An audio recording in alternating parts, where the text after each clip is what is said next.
If you feel like you are repeating yourself all day long, if you are the one holding the schedule, managing the reminders, enforcing the rules, and carrying the mental load for everyone in your home, I want you to hear this differently today. You are not failing as a parent, and your child is not simply being difficult. What you are experiencing is what happens when a family is operating without a system that supports the brain, particularly an ADHD brain.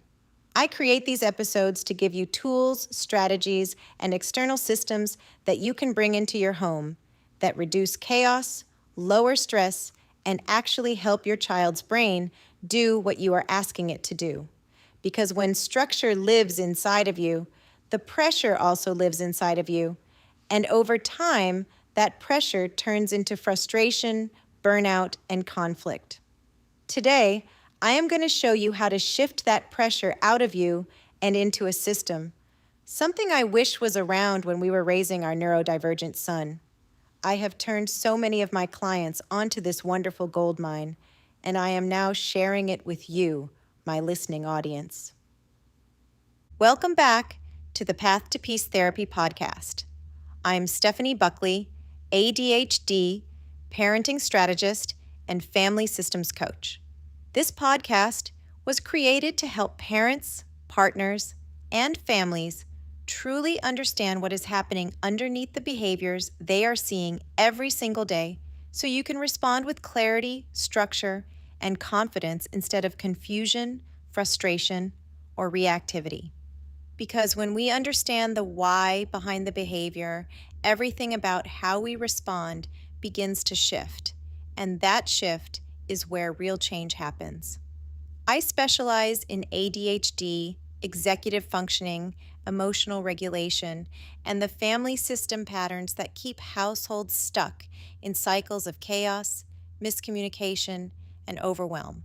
When I talk about executive functioning, I am referring to the brain's ability to plan, organize, initiate tasks, manage time, and follow through. These are not character traits. These are neurological processes largely governed by the prefrontal cortex. And when that system is underdeveloped or dysregulated, what you see on the outside can look like avoidance, defiance, or lack of motivation. But what is actually happening is a gap between expectation and capacity. My work is focused on helping families close that gap by moving out of reaction and into intentional, structured, solution-focused living that actually works in real life. I'm also a mom to a now thriving 23-year-old son who is a self-taught multi-instrumentalist, singer, and songwriter, and I've been married to my husband for over 3 decades. So what you are getting here is not just clinical insight or theory. You are getting lived experience combined with professional training. You are hearing what actually works inside real homes, with real families, navigating real challenges, and figuring out how to create peace without lowering expectations. And that is exactly why I share the tools that I do on this podcast. I am not here to keep you dependent on weekly sessions. I am here to give you systems you can implement immediately, because when the environment changes, behavior follows. One of the tools I'm talking about today, the Skylight Calendar. Now, this might feel like an investment. It's close to $400, and for some families, this is going to stretch you farther than you want to stretch. But I want you to think about what you are currently spending in terms of emotional energy, daily conflict, repeated arguments, missed responsibilities, and the mental load of being the one who has to remember everything for everyone. Because what this system does is not just organize your schedule.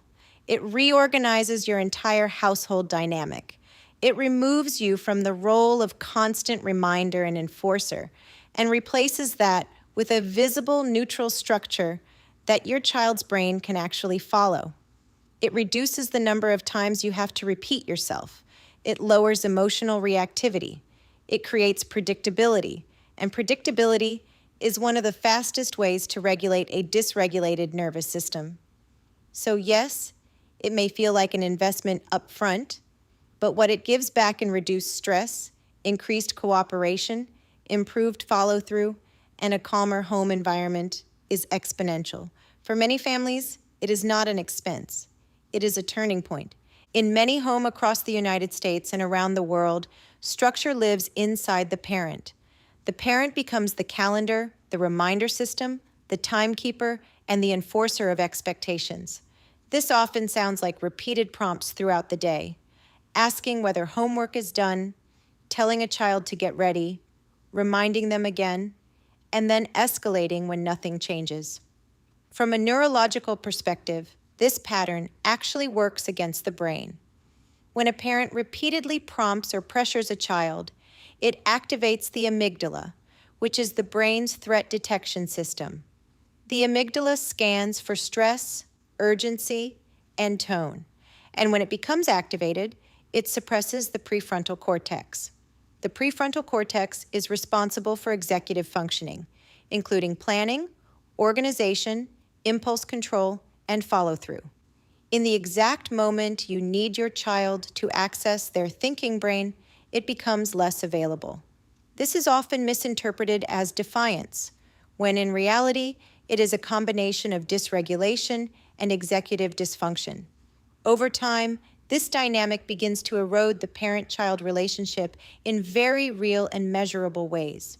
When a child consistently experiences interactions with a parent as corrective, urgent, or disappointed in tone, those interactions become coded in the nervous system as stress rather than connection.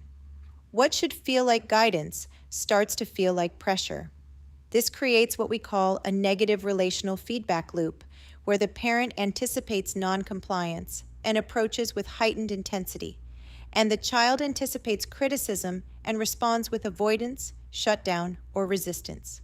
Each interaction reinforces the next. The parent feels ignored and disrespected, while the child feels misunderstood and overwhelmed. Neither side feels successful, and the relationship begins to carry more tension than trust. In neurodivergent households, this pattern is often amplified because of underlying executive functioning deficits. Executive dysfunction is not simply forgetting. It is a neurological difficulty with task initiation, sequencing, time awareness, and follow-through. When expectations are repeatedly unmet, parents may begin to overfunction, stepping in more, reminding more, controlling more, while the child underfunctions, relying on external prompting and losing opportunities to build independence.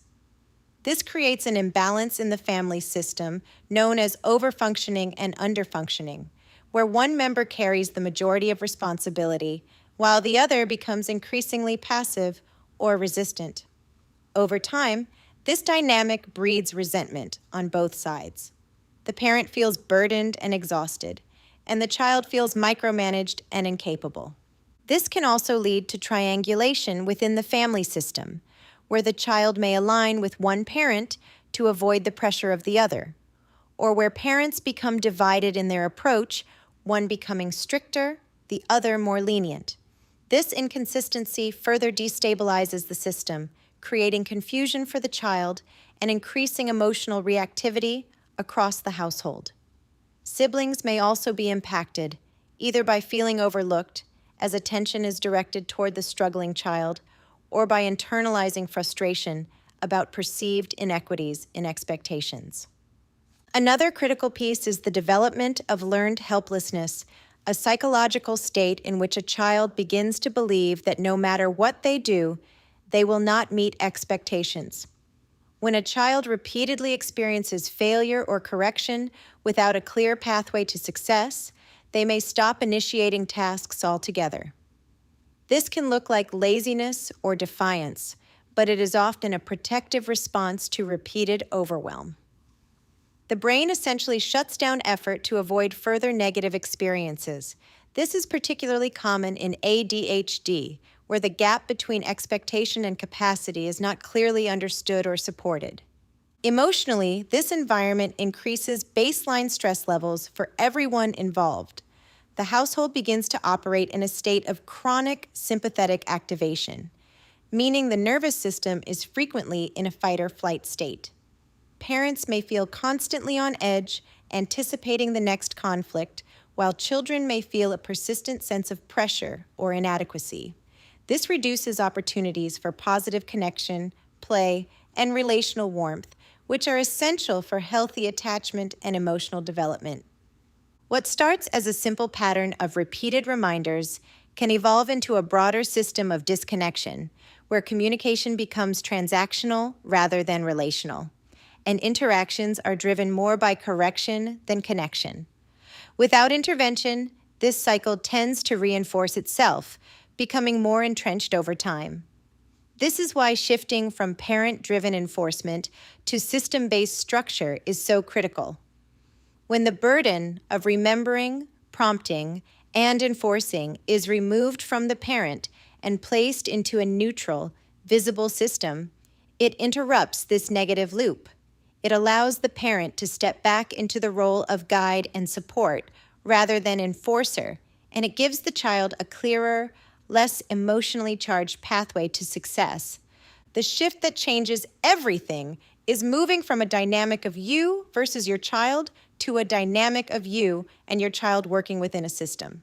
This is where the Skylight Calendar becomes incredibly powerful.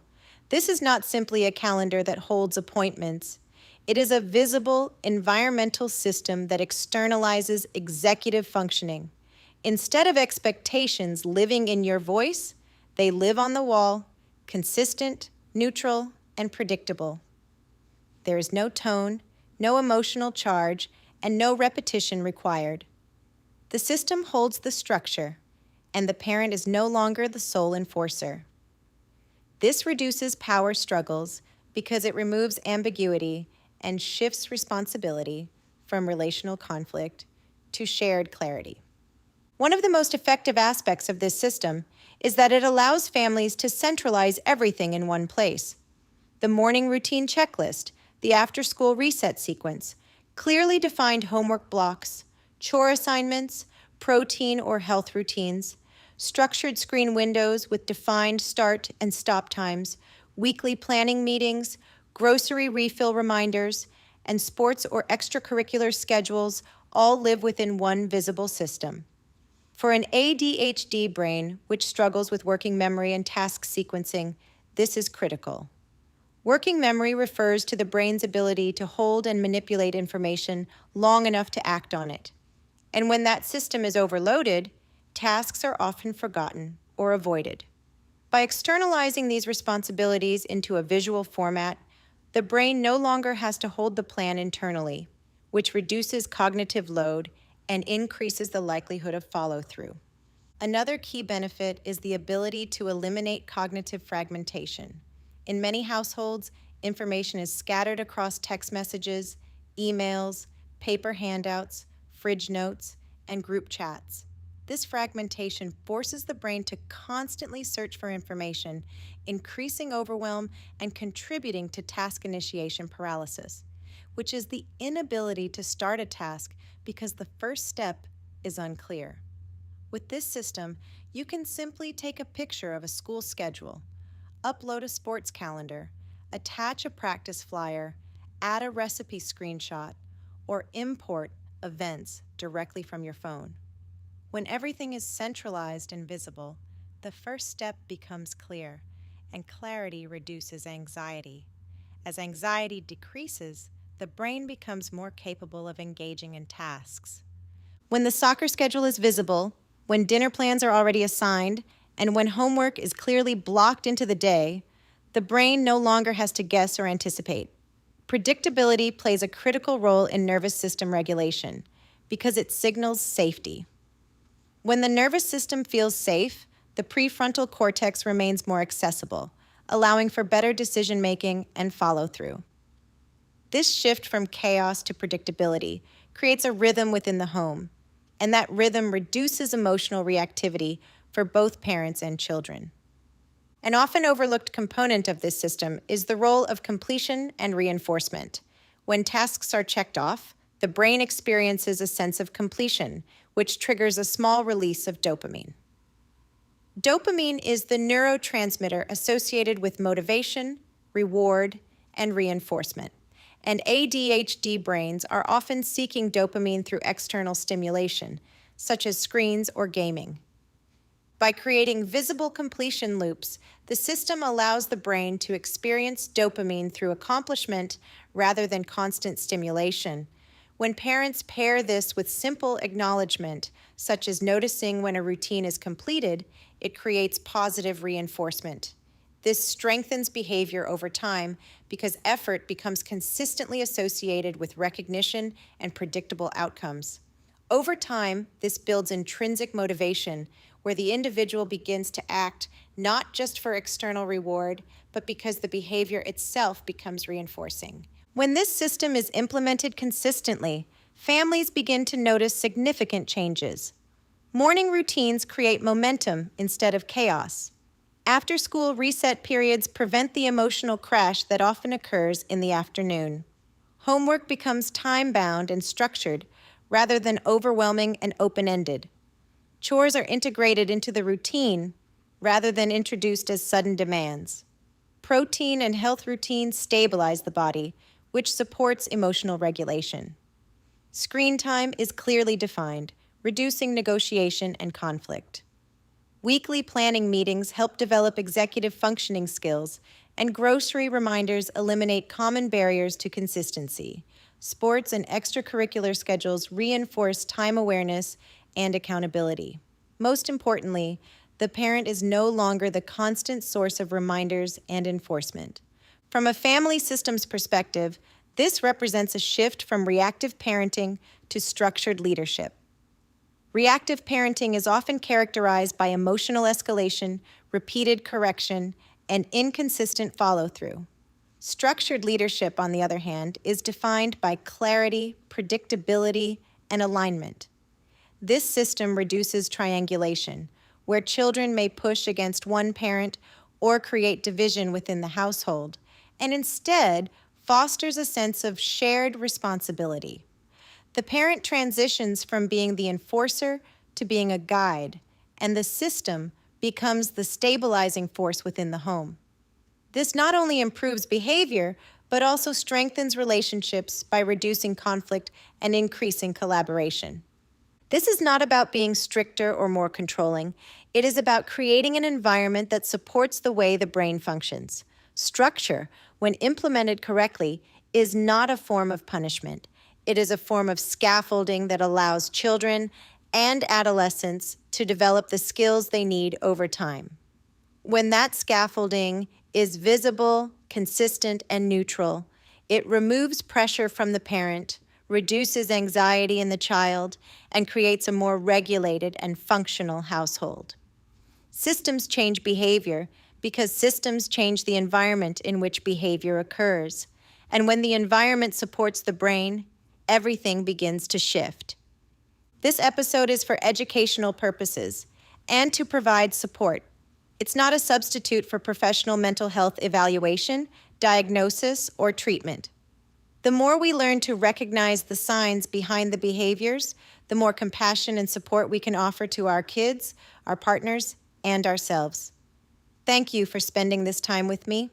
If this episode was helpful, I'd love it if you shared it with a fellow parent, caregiver, or educator who might need it too.